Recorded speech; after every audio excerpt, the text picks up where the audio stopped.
Please welcome Reverend Patrick Fraser.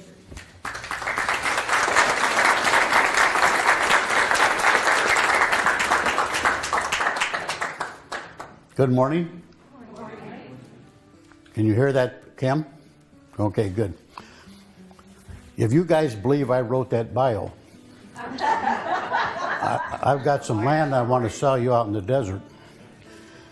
That was attributed to that lady there and her friend Marty. And if you guys ever need a bio, you go to her and her friend Marty, because what I put down and what they put down is a whole different world. I guarantee you. And I thought about calling her last night and said, why don't you just hand this out to the people? I don't have to show up. And it'll be a 10-minute service. She reads it to you. You go out and enjoy the sunshine today. But I knew that wasn't going to fly. So here I am. I've been doing this a long time, but I want to kind of give you an insight of how I got to this point. I was raised in the Midwest in the early 40s. Nothing really happened, just a regular childhood, until I got to around 17 years old. And around 17, we decided it was time for us to start drinking. And that became eventually my downfall. But we lived close to Wisconsin, and you used to be able to drink in Wisconsin at 18. So I had a buddy that the DMV used to throw out all of their blank cards to make IDs. So we would pick them up and form our own IDs. And he got very good at that, and he ended up spending 30 days in the county jail for it. But anyway, so we would go to Prairie du Chien, actually called Bridgeport. There was George's, and they served 18-year-old. And to get there, you had to go on this 2-lane road where they used to have concrete on the side. It wasn't a flat road, and you had to drive down there, and 4 one-way bridges before. So you can imagine coming back jacked up, what fun that was. And then when I was 70 and a half, I got my first car on my senior year. We had it for 4 days. We put it in the ditch and hit the telephone poles, and I had to walk the rest of the time, only because we were drinking. So those were some of the things that happened to me. And then I joined the Navy. We drank all the time there. I got married. I had a daughter, and that was our MO. I mean, I had a lot of opportunities, and I look at the thing, there are no accidents. You're here today because you need to be here. I'm here today because I need to be here today. I have some people that go back a long ways.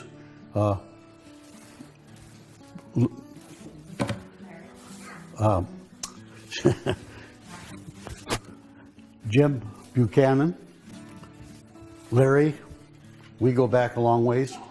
But what happened to me was in 1970, my life was coming to an end. I had gotten 4 drunk driving charges, 67, 69, 70, 73. And on Elvis's birthday, January 8th, 1980, I got my 5th 502. Today I'd be under the jail. In those days, it was okay. You just got slapped on the wrist. But when I got out of the drunk tank that day, my whole world changed in October 79, and I'll explain why. What happened that day, which inspired me when I got to that last drunk driving charge. And I went back into the taverns to drink with the boys. Well, I didn't drink, but I was there for 2 weeks, and I walked out the door and I said, this isn't fun anymore. But just before I got to the thing, October 1979, my wife at the time was in the National Guard, and they trained in Fort Irwin, which is 35 miles north of Barstow. So we were on our way up there. She was the first woman to graduate from the California Military Academy in San Diego County in 1976. So we were taking her up there to train. And we stopped at this little Edge, I think it's called Edgemoor. It's right outside of March Air Force Base, in this little we got something to drink and so it's like 9 o'clock on a Sunday morning. So we start going up the road, and you knew normally you had to go through Riverside, San Bernardino on the 15 to get to Barstow. But there was a sign, green sign that said Barstow. And I said, well, this could be a shortcut, so let's take this road. So we took this road, nice 4-lane highway, nothing out of the ordinary, except in all the thing I remember, it said San Bernardino Business District. We came to a dead end, we made a left, we got back onto the 15, we went to Barstow, do thing. Coming back, there was no sign, so didn't think much of it. And then I used to work for a little bit up at Yellow Freight, so I said, one day I'm gonna find out where this road's at. So I went into San Bernardino and I drove all the way down to the end of San Bernardino. This is a business district like El Cajon Boulevard. And when I got to the end, there was no roads or nothing. So I asked this guy, he says, hey, can you tell me, is there a 4-lane highway back here? He said, I've been here 30 some years, there's no highway back here. So I decided to go to my friend Helene Bailey, who I had met back in the 60s, and we had met her in a bar. And what was ironic about this is there was 3 of us. It was myself, my buddy Sam, and my friend Chuck Bailey. And we met her in the tavern. So we were going to draw straws to see who would try and pick her up. 2 of us are married, Chuck's single. So anyway, so he won the straw, which is only thankful. And again, no accident. This is exactly where we were supposed to be, what happened. Well, she was one of the foremost psychics in the country. So I went to her, and they had just started the center, what was read on her Arthur Johnson, and a couple other ladies.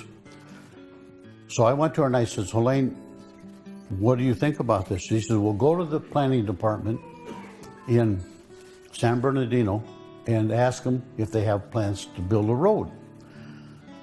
So that's what I did. And of course I stopped at the little market and I was telling them what was going on. And then when I got out and got in the car, I'm thinking, maybe I shouldn't have done that. They might be calling them boys in the white coats because this boy's hallucinating and he may need some help. So I got to the planning department, did the same thing, explained what happened, where we was at. And he said, he kind of smiled and he went in the back and he come back. He said, we have no plans for any roads back there.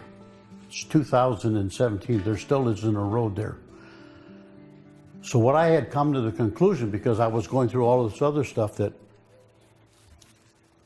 my life was going to change drastically, because why would they put me on a road that doesn't exist if there wasn't some reason for that? And what I had come to find out was then I started the center. I got into the center. I got into the metaphysical stuff. And I got to meet some great people over the years, like Reverend Jim. He used to have his own church. We used to go all the time on Sunday. Before that, I went to Terry Cole Whitaker's services, and she used to do services in the California Theater, which has been dormant for years and years. So I'm in this theater, there's probably 800 people in there. I'm at the very last seat. There's nothing behind me but the concrete wall. And when they get done singing, they all turn around. And one of the songs was I Gotta Be Me by Sammy Davis Jr. And then they all turned around. Now I can't turn around, and here I am. I think I got exposed. I mean, they know I'm here, and that was kind of a mind-boggling situation. Then I got hooked up with Terry Cole Whitaker. My daughter got involved in some of the youth projects. And I remember telling the president, I says, his name was Bob, and I says, Bob, I want your job. And he says, anytime you're ready, you come and see me. Of course, that never happened. I don't know what I would have done anyway. So then I sort of moved on. We did different things. I got to meet several different people over the thing. I got to meet Reverend Ike. There used to be a lady that came out of Chicago. Her name was Johnny Coleman. And she told the story about when they told her she had 6 months, she had cancer, she had 6 months to live. And she was at her mother's house, and there was a Unity magazine, and she picked up that magazine. And when she told the story, she said, that was 31 years ago, and she says, I'm still here. So the power that's in this, in the thing, it's amazing what you can create, what you cannot create. Again, nothing is impossible. I missed a lot of opportunities in my life when I was younger because I drank. And I tell people, I says, I didn't get any good information because I hung out in the taverns. And that was where, but that's where that's where I was supposed to be. That was my destiny. You have to realize that no matter what's happened to you in your life, that's where you needed to be. That's where I needed to be. I needed to complete that part of my destiny so I could get to where I'm at today. And like I said, I was a pastor, assistant pastor for Reverend C.V. Mitchell. He always used to wear the Catholic blue collars. He was very old school, but he taught me a lot about where to go. Like I said, I got to meet Terry Cole. I used to hang out with Reverend Vesterfeld, with Jim at his church. We used to go everywhere. If there was an opportunity for something going spiritually in San Diego County, we went. And one of the things that I have to mention, this is in case some of you don't know, this is a woman-run church. In almost 40 years I've been doing this, I do not have a male friend that's in the spiritual community. All my friends are ladies. And I've had the privilege of being around all you girls for over 40 years, and I still don't understand a thing about you. But I'm here. And so as the things moved on, I got burnt out. I used to go to Harmony Grove. We used to live in Harmony Grove, and her mentor, we used to go to his house all the time and hang out there. It was a fun place to be. Unfortunately, it had a fire. My theory is that was necessary because fire is cleansing.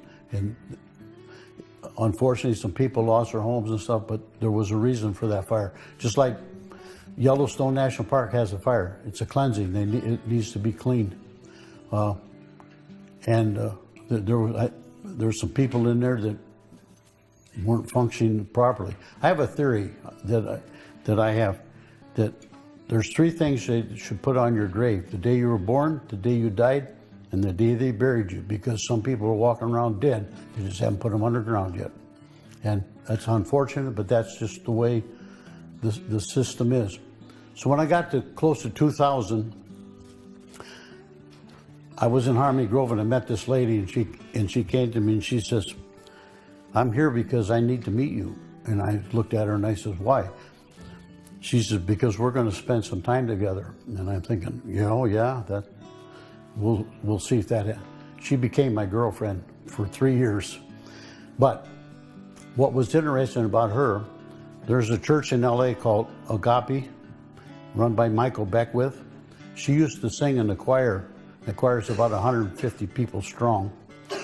I got to meet Michael Beckwith. What a character. I mean, he is a character, but he is a master at what he does. So we used to go there all the time. I got to meet a couple people that sung in there. Jamie Luma, and a couple other people. The kids from Married with Children used to hang out in there. But I decided that I did not want to hang around anymore. And a couple times I came to this church when Deborah Feldman was here, but it wasn't the same. It just wasn't any life. And then I got, through my friend, there's a guy in Hillcrest, Reverend Kevin, at this Universal Spirituals Church there. They do Science of the Mind kind of stuff. So we would take I would go and spend a couple times, take some classes and stuff like that. So then I joined that church. And what was interesting about joining that church was I had not been with any church since I was with the American Holistic Church, which is it's not a viable church anymore. We're still an entity, but we don't have any services or anything like that. So I joined that church. And shortly after I joined that church, I quit going. It just was not something I wanted to do. So just recently, I decided to go back there. And I went to one of their late services, and I met the guy that was running the memberships and stuff like that. And I told him I was a member, and I hadn't been here in years and years. And then Kevin came by, and he said hi and stuff. And I went into the sanctuary to wait for the service. And he come around the corner, and he says, "Patrick, I thought that was you." And what was amazing, I had not seen that man probably in 8 or 9 years. And he remembered who I was. It's just a testament to the energy that man has and the things that were going on in his life. So then, as it says in the Bible, in 2014, my daughter came here, and she called me up afterwards. She said, "Dad, there's 45 people in that church." And I said, "That's interesting, because I used to come here and it used to be fun." So I came back the next week, and there was a lot of people here, but I just felt that the energy was, it was just something that was magical. There was something about this place and then I got to meet Reverend Lorena, who I used to see in this church when her and Cliff used to come here, and they would sit back in the corner over there. So then I asked her, I says, "Can I come and sit in your classes?" I had done all of that before, but I wanted to see what was going on. And she said yes. I ended up taking all 36 of her classes. And I guarantee you, if you want to learn anything, you want to get involved, you come. And she's starting a class in February. You come. This Friday coming up. You guys come and enjoy. I mean, it's a magical time. And what was interesting, again, as I said, I was most of the time the only male in the class. Can you imagine what a Sagittarian is? Look now. We actually had all men on the platform here, so Yeah. we're changing. Yeah, but like I say, I was in heaven. I mean, I was surrounded by all these ladies, and I says, for a Sagittarian, I wouldn't have had it any other way, just because of the energy. And I didn't get a chance to take Sharon's class because she started in July. I didn't know it, and then I kept telling her towards the end I'd come.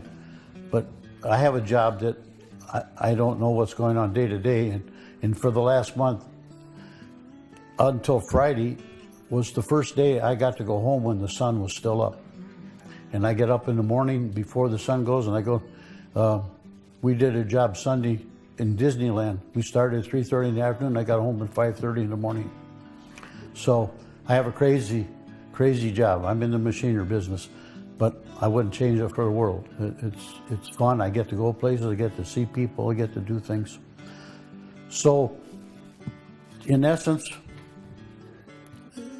you just never know what the universe has for you. Just know that you're here because this is where you belong. You may not stay, but that's okay, because you're here today. It's a beautiful day, the sun's shining. I want to thank you guys for allowing me to come and give you a little insight on what's going on. I had some reservations about being here because I haven't done this is the first time I've been on a platform in over 20 years. It's the first time I ever got mic'd and got with the video. And you see, the mind doesn't always want to work. It's getting a little shy. But anyway, I would like to leave this message with you. I have this little thing. Oh, and just before that, I was looking for this record that I wanted to have played. I tried, of course, my mother used to call me LMP, Last Minute Pat. I've had since I've had almost a whole month to find this record, but you'd think I would have done that. I waited until yesterday. So, as you can see, I don't have it. I tried to call the radio station, but it kept me getting busy. I went to Target. I don't remember the artist's name, so therefore I couldn't look and see what I was looking for. But the song is called When I Die, I Want to Be Buried on the Outskirts of Heaven. It's a country song. It's a cool song. If you get a chance to listen to it, it's a beautiful, beautiful song. And just before I go, I'd like to read, I got some things here from Norman Vincent Peale. It says, have great hopes and dare to go all out for them. Have great dreams and dare to live them. Always let your prayer take the form of thanksgiving on the assumption that God is giving you great and wonderful things. Believe that problems do have answers, that they can be overcome, and that you can solve them. With that, I thank you guys for your time and your energy, and God bless you.